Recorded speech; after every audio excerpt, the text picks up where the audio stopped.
व्रत कथा। हरतालिका व्रत कथा सुनी, जो इस तरह है। जिसके दिव्य वेश राशि पर मंदार आँख के पुष्प की माला शोभा देती है। भगवान चंद्रशेखर के कंठ में मुंडों की माला ये पड़ी हुई, जो माता पार्वती दिव्य वस्त्रों से भगवान शंकर दिगंबर वेश धारण किए हैं,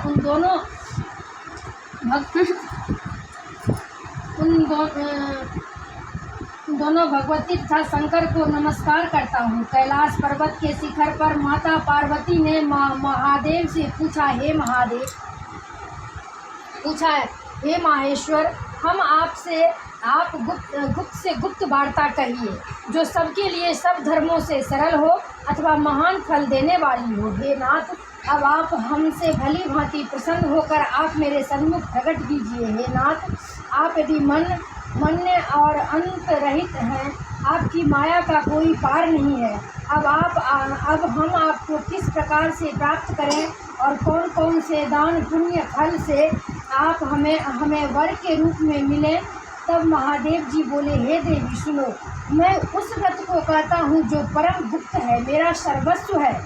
जैसे तारागणों में चंद्रमा, ग्रहों में सूर्य, वर्णों में ब्राह्मण और देवताओं में गंगा, पुराणों में महाभारत, वेदों में शाम, इंद्रियों में मन श्रेष्ठ है, वैसे पुराण वेद में इसका अर्पण आया है, जिसके प्रभाव से तुमको मेरा आसन प्राप्त हुआ है। हे प्रिय, यही मैं तुमसे वर्णन करता हूँ। अब सुनो। भादो मास के शुक्ल पक्ष के हस्त नक्षत्र तृतीया तीज के दिन को इस व्रत का अनुष्ठान करके सब पापों का नाश हो जाता है। हे देवी सुनो, तुमने पहले हिमालय पर्वत पर इस व्रत को किया था, जो मैं सुनाता हूँ। पार्वती जी बोलती है, इस व्रत को मैंने किस लिए किया था, वह सुनने की इच्छा है, सो कहिए।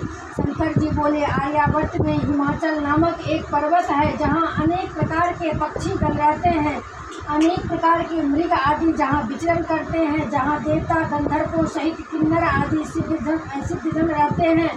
गंधर्वगण प्रसन्नता पूर्वक गान करते हैं। पहाड़ों के शिखर कंचन मणि वैद्य आदि को सुशोभित कराते हैं। वह गिरिराज आकाश को अपना मित्र जानकर अपने शिखर रूपी हाथ से छूता रहता है, जो सदैव बर्फ से ढका हुआ गंगा जी की दलकल ध्वनि से श्रद्धायमान रहते हैं। हे गिरजे, तुमने बाल्यकाल में इसी स्थान पर तप किया था। 12 साल नीचे को मुंह करके धूम्रपान किया। तब 64 वर्ष तुमने बेल के पत्ते भोजन करके ही तप किया।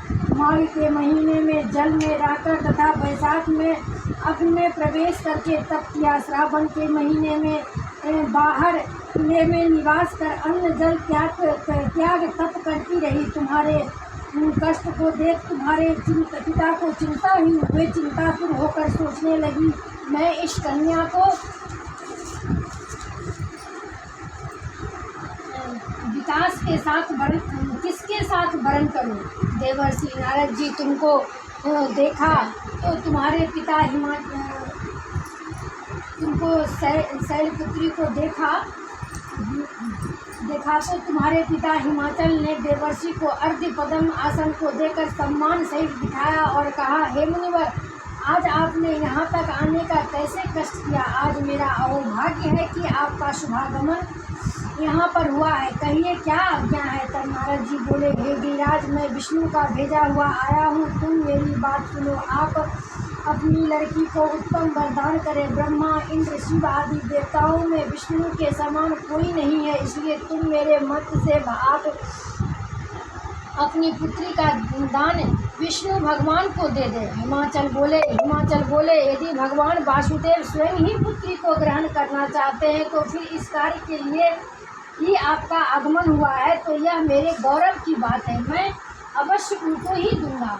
हिमाचल की यह कथा सुनते ही देवर्षि नारद जी आकाश में अंधायंध हो गए और शंख चक्र गदा पद्म एवं पीताम्बरधारी विष्णु के पास जा पहुँचे। नारद जी को हाथ जोड़कर विष्णु से कहा, हे प्रभु, आपका विवाह कार्य निश्चित हो गया है। यहाँ हिमाचल ने प्रसन्नता पूर्वक कहा, हे पुत्री, मैंने तुमको गौरध्वज भगवान को विष्णु को अर्पण कर दिया है। पिता को वाक्यों को सुनते ही पार्वती जी जा अपनी सहेली के घर गई और पृथ्वी पर गिरकर अत्यंत दुखित होकर विलाप करने लगी। उनको विलाप करते हुए देखकर सखी बोली, हे देवी, तुम किस कारण से दुख पाती हो, मुझे बताओ, मैं अवश्य तुम्हारी इच्छा पूर्ण करूँगा। तब पार्वती जी बोली, हे सखी, तुम मेरी जो मन की अभिलाषा है अब वह मैं बताती हूँ। मैं महादेव जी को वरण चाहती हूँ, इसमें संदेह नहीं। मेरे इस कार्य को पिताजी ने बिगाड़ना चाहा है, इसलिए मैं अपने शरीर का त्याग करूंगी। तब पार्वती के इन वचनों को सुनकर सखी ने कहा, हे देवी, तुम जिस वन को पिताजी ने देखा न हो तुम वहाँ चली जाओ। तब हे देवी पार्वती जी तुम उस अपनी सखी का यह वचन सुनकर ऐसे वन को गई जहाँ पिता हिमाचल तुमको घर पर ढूंढने लगे और सोचा कि मेरी पुत्री या तो कोई देवदानव अथवा किन्नर हरण करके ले गया है। मैंने नारद जी को यह वचन दिया था कि मैं अपनी पुत्री को गरुड़ध्वज भगवान के साथ वरण करूँगा। हाय, अब यह किस तरह पूरा होगा, ऐसा सोचकर वह बहुत चिंतातुर हो मूर्छित हो गए। तब सब लोग हाहाकार करते हुए दौड़े आए और मूर्छा नष्ट होने पर गिरिराज से बोले, हमें अपनी मूर्छा का कारण बताओ। हिमाचल बोले, मेरे दुख का कारण यह है कि मेरी रत्न रूपी कन्या का कोई हरण कर ले गया है, या सर्प डस गया अथवा किसी सिंह या व्याघ्र ने मार डाला है। न जाने वह कहाँ चली गई, या उसे किसी राक्षस ने मार डाला है। इस प्रकार कहकर गिरिराज दुखित होकर इस तरह कांपन लगे जैसे तीव्र वायु चलने पर कोई वृक्ष कांपता है। तत्पश्चात हे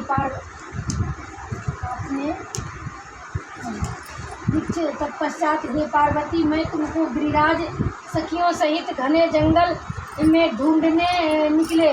सिंह व्याघ्र आदि साथ में घूमती भयानक जंगल में एक नदी के तट पर एक गुफा में पहुंची। उस गुफा में तुम अपनी सखी के साथ प्रवेश कर गई, जहां तुम अन्नदान का त्याग करके बालू का लिंग बनाकर मेरी आराधना करती रही। उसी स्थान पर भद्र मास की हस्त नक्षत्र युक्त तृतीया के दिन तुमने मेरा विधिवत विधान से पूजन किया। तब रात्रि को मेरा आसन डोलने लगा। मैं उस स्थान पर आ गया जहाँ तुम और तुम्हारी सखी दोनों थी।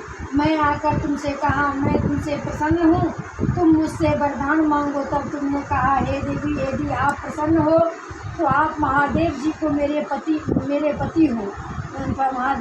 महादेव जो मेरे पति हो। मैं तथास्तु ऐसा ही होगा कहकर कैलाश पर्वत को चला गया। तुमने प्रभात होते ही उस बालू की प्रतिमा को नदी में विसर्जित कर दिया। हे सुबे, तुमने वहाँ अपनी सखी सहित व्रत का पारायण किया। इतने में हिमवान भी तुम्हें ढूंढने हुए उसी वन में आ पहुँचे। वह चारों ओर तुम्हें न देखकर मूर्छित होकर जमीन पर गिर पड़े।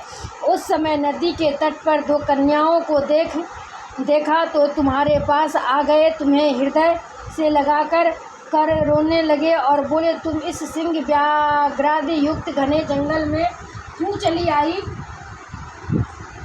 पार्वती जी बोली, हे पिता, सुनिए, मैंने पहले ही अपना शरीर शंकर जी को समर्पित कर दिया है, किंतु आपने इसके विपरीत कार्य किया, इसलिए मैं वन में चली आई। ऐसा कहकर हिमवान ने फिर तुमसे कि मैं तुम्हारी इच्छा के विरुद्ध यह कार्य नहीं करूँगा। तब वे तुमको लेकर घर आए और तुम्हारा विवाह हमारे साथ कर दिया। हे प्रिय, उसी व्रत के प्रभाव से तुमको यह मेरा अर्धासन प्राप्त हुआ है। इस प्रकार राजा को मैंने अभी तक किसी को सम्मुख वर्णन नहीं किया है। हे देवी, अब मैं तुमको बताता हूँ, सो मन लगा कर सुनो। इस व्रत का नाम व्रतराज क्यों पड़ा? तुमको सखी हरण करके ले गई, इसीलिए व्रत का हरतालिका नाम पड़ा। पार्वती जी बोली, हे स्वामी, आपने इस व्रतराज का नाम तो बताया, किंतु मुझे इसकी विधि एवं फल भी बताइए। इसके करने से किस फल की प्राप्ति होती है? तब शंकर जी बोले कि स्त्री जाति का अत्युत्तम व्रत की विधि सुनिए। सौभाग्य की इच्छा रखने वाली स्त्री इस व्रत को विधि पूर्वक करे। उसमें केले के खम्भे के मंडप बनाकर बंदरवारों को सुशोभित करे। उसमें विविध रंगों की रेशमी वस्त्र की चांदी तान देवे। फिर चंदन आदि सुगंधित द्रव्यों से लेपन स्त्रियां एकत्र होकर शंख मृदंग बजावें, विधि पूर्वक मंगलचार गीतवाद करके गौरा और शंकर स्वर निर्मित प्रतिमा को स्थापित करें। फिर शिवजी व पार्वती जी का गंध पुष्प दीप पुष्प आदि से विधि सहित पूजन करें। अनेक प्रकार के नैवेद्य मिठाइयाँ का भोग लगा कर दें और रात को जागरण करें। नारियल, सुपारी, जावरी, नींबू, लौंग, अनार, नारंगी आदि फलों को एकत्रित करके धूप दीप आदि मंत्रों द्वारा पूजन करें। फिर मंत्रों का उच्चारण करें। शिवाय से लेकर उमयास तक के मंत्रों का में प्रार्थना कर अर्ध प्रार्थना मंत्रार्थ है। कल्याण स्वरूप शिव है, मंगल रूप माहेश्वरा। हे शिवे, आप हमें सर्व मनोकामनाओं को देने वाली देवी कल्याण रूप तुमको नमस्कार है। कल्याण स्वरूप माता पार्वती जी को हम आपको नमस्कार करते हैं और फिर शंकर जी को सदैव नमस्कार करते हैं। ब्रह्मा अपनी जगत का पालन करने वाली माता जी आपको नमस्कार करते हैं। हे सिंह वाहिनी, संसारिक भय से व्याकुल हूँ, मेरी रक्षा करें। हे माहेश्वरी, मैं इसी अभिलाषा से आपका पूजन किया। हे पार्वती माता, आप हमारे ऊपर प्रसन्न होकर मुझे और सौभाग्य प्रदान कीजिए। इस प्रकार मंत्रों द्वारा उमा सहित शंकर जी का पूजन करके तथा विधि विधान सहित कथा सुनकर गौ वस्त्र तथा आभूषण ब्राह्मणों को दान करें। इस प्रकार से पति तथा पत्नी दोनों को पुकारा चित्त होकर पूजन करें। वस्त्र आभूषण आदि संकल्प द्वारा ब्राह्मण को दक्षिणा दें। हे देवी, इस प्रकार व्रत करने वाले के सभी पाप नष्ट हो जाते हैं। फिर वह 7 जन्म तक राज्य की सुख और भाग्य को भोगती है। जो स्त्री इस तृतीया के दिन अनहार करती है, वह व्रत को नहीं करती, वह 7 दिन तक बंध्या एवं विधवा होती है। जो स्त्री इस व्रत को नहीं करती, वह धन और पुत्र को शोक से अधिक दुख को भोगती है तथा वह घोर नरक में रहकर कष्ट पाती है। इस दिन अन्नहार करने वाली शूकरी, फल खाने वाली बानरी तथा जल पीने वाली टिटहरी, शरबत पीने वाली जोंक, दूध पीने वाली शांपनी, मांस खाने वाली मुर्गी का जन्म पाती है। स्त्रियों को परलोक सुधारने के लिए व्रत अवश्य करना चाहिए। व्रत के दूसरे दिन व्रत का पारायण करने के पश्चात चांदी, सोना, तांबे सा कांसे के पात्र में ब्राह्मण को अन्नदान करना चाहिए।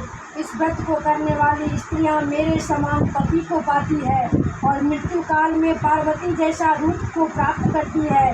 जीवन सांसारिक सुख भोगकर परलोक में मुक्ति पाती है।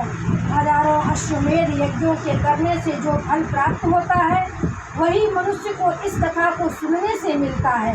हे देवी, मैंने तुम्हारे सम्मुख यह सब व्रतों में उत्तम व्रत का वर्णन किया है। इसके करने से मनुष्य के समस्त पापों का नाश हो जाता है। हरतालिका व्रत समाप्त। हर हर महादेव। काल हर, कष्ट हर, रोग हर, शोक हर, दुख हर, दारिद्र हर महादेव। बम बम बोल। जय भोलेनाथ की जय, विष्णु भगवान की जय, लक्ष्मी नारायण की जय। हर हर महादेव।